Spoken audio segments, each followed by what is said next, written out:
சொன்னா நீங்க எங்கெல்லாமோ போய் சாட்சி சொல்றீங்க, உங்க நடுவுல ஆண்டவர் எனக்கு செய்ததை நான் சாட்சியாக சொல்லுகிறேன். அவங்க மக வாழ்க்கையில செய்ததை என்னோட பகிர்ந்து கொண்டாங்க. அவ்வளவு உற்சாகமாக பிரியமானவர்களே, நீ ஜீவ மார்க்கத்தை கர்த்தர் என்னோட சமயத்துக்கு ஒரு வார்த்தை பேசுவார். எதிர்பார்த்து உட்காருங்கள், கர்த்தர் பேசுவார்.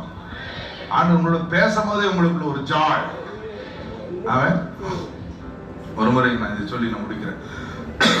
ஒரு முறை நான் ஒரு தேவ ஊழியரை சந்திக்க சொன்னா, ரொம்ப முதிர்ந்த ஒரு ஊழியர், very nice man, man of God, very anointed man of God.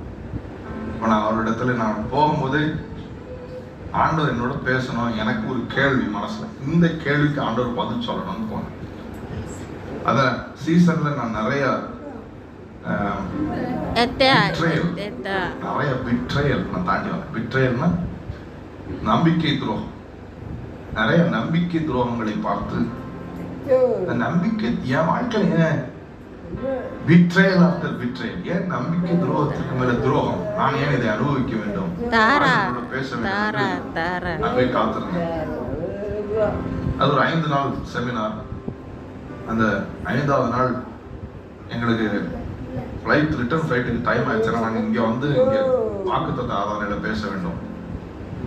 ஆனால் நான் இன்னும் மீட்டிங் முடியல. நான் கிளம்ப வேண்டிய நேரம், என் சீட்ல இருந்து என்னால் விட முடியல. நான் கேள்வியோட வந்தேனே,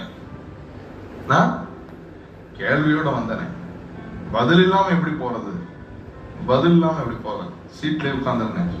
நான் எந்திக்கிறேன் 4:30 மணிக்கு. நாங்கள் அந்த இடத்த விட்டாதான் நாங்கள் தாம்பரத்தில் வந்து ஃபிளைட் பிடிக்க முடியும் மீனம்பாக்கத்துக்கு.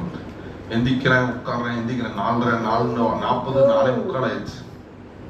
மனைவி சொல்ற போய் ஆகணும், இல்லைன்னா வழி இல்லை, நாளைக்கு வாக்குத்தத்த ஆராதனைக்கு மக்கள் வருவாங்க, போய் ஆகணும். பட் மை கொஸ்டின், ஆண்டவனோட பேசணும், அதுக்காகத்தான் நான் வந்தேன். எவ்வளவு நாள் நான் காத்திருந்தேன்னு சொல்லி நான் எழுமனை உட்காந்து கடைசியை முடிவு பண்ணேன். 4:50 இதுக்கு மேலே நான் போய் தான் ஆகணும். 5 நிமிஷம் நான் வெயிட் பண்ணுவேன்.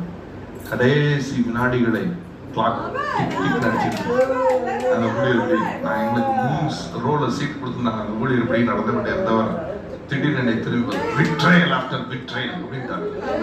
The very phrase